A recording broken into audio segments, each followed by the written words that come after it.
children of God need to do the same thing. No wonder so many of us are on injury reserve. Because we're not protecting ourselves. See, you have to be in the Word. You have to put on the right equipment. I don't know about y'all, but living in the real world out there, I need all the protection I can get. Now, can you imagine if I was playing in the Super Bowl tonight? I am 160 pounds soaking wet. Well, I add a pound in the shower once in a while. I'll hold a shampoo bottle. But 160, man, I'm dead even. 160. Can you imagine if I went out there, stood against one of those linemen that's about 315? He's there, I'm here. They put me middle linebacker.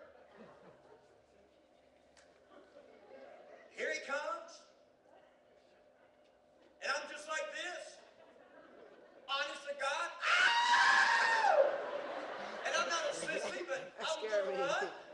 And some of y'all can laugh all you want. You do the same thing. But 300 versus 160, I don't think so.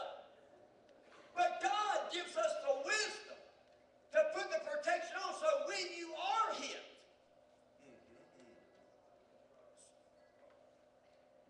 that's the saints calling right now, all right? Listen to me.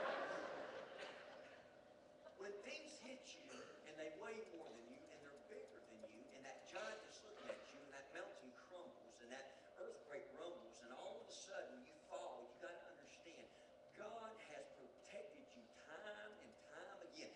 How many this past week that God protected you? You didn't see the black ice, but He got you past it.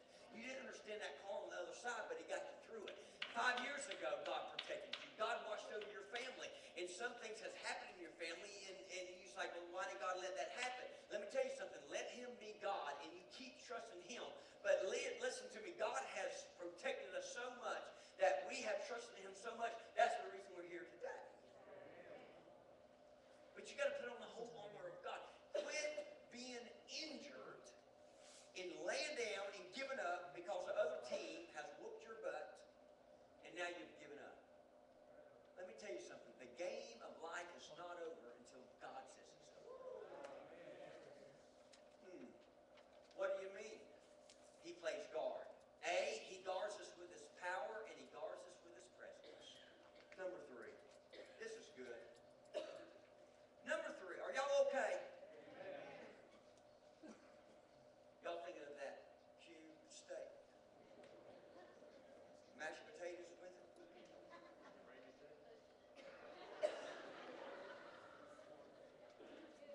Number 3, y'all ain't coming to my house. Quit comment. That sounds good. Have church over there. Listen, somebody needed to laugh. Number 3. The third position in life Jesus plays, He plays tackle. What do you mean tackle? Center, guard, tackle. You got to let Him tackle all your problems. You got to. Why? Because how many of us have tackled our problems and we're still tackling them? Or can I get an amen? Now watch this. Psalm chapter 91, verses 1 and 2, and then we'll skip to verse 11. He who dwells in the secret place of the Most High shall abide under the shadow of the Almighty. I will say of the Lord, He is my refuge and my fortress. My God, in Him I will trust. For He shall give His angels charge over you to keep you in all your ways. What do you mean? A, remember, Christ tackled death, hell, and the grave. And B, remember, Christ overcame death, hell, and the grave. Wow. Now watch this. This is a great illustration. It's really going to make sense. When you allow the Spirit of God to tackle your problems, what does that mean? Deal with your problems. Boy, isn't it hard? Don't be spiritual right now or so religious. Isn't it hard to trust God all the time? It is. God, I think I can take care of it. That's the first mistake. Think. I've been teaching in the last 4 months how to get rid of your stinking thinking. Because when we take care of our problems, we start to stink it up. We try to handle it on our own way. You can't. But watch. When Christ tackles our problem, the living God that we just got finished worshiping, when He tackles, He jumps on the problem. Are y'all ready for this? When He jumps on the problem, now you have a foundation that's not your problem, because He is on your problem and you can walk across your problem. Why? God is God. He can do what He wants to do. But you got to understand, He is your provider, your protector. He's your refuge and the fortress. And we have to make ourselves daily trust in Him. All right, let's take a poll. How many in this house right now, at least once last year in 2009, it's 2010, yeah, 9. How many at least once you wish you would have just let God do what He wanted to do? Okay. How many on several occasions you wish you would have done that? Okay. That's what I thought. I could get up to 100, 99, hey, 4, 5, 100. I'm going to keep going up, up, and up. Why? Because we cannot handle our problems by ourselves. You can't do it. You got to let God do it. God will tackle your problems, but you got to trust Him in taking care of it. Look at number 4. I'm hurrying, not really. Listen. Backfield motion. Some of you guess like, man, that guy was crazy. I'm not coming back. Well, go to the other board place, and you'll say, well, he's not too bad. Amen? I just got saved and got over it. Number 4. The 4th position He plays in life, He plays end.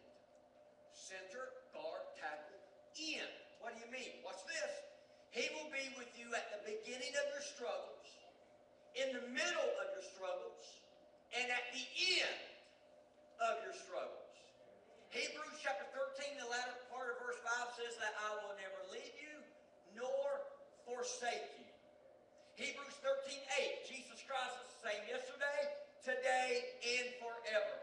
Revelation 21, the first part of verse 6, and He said to me, it is done. I am the Alpha and the Omega, the beginning and the end.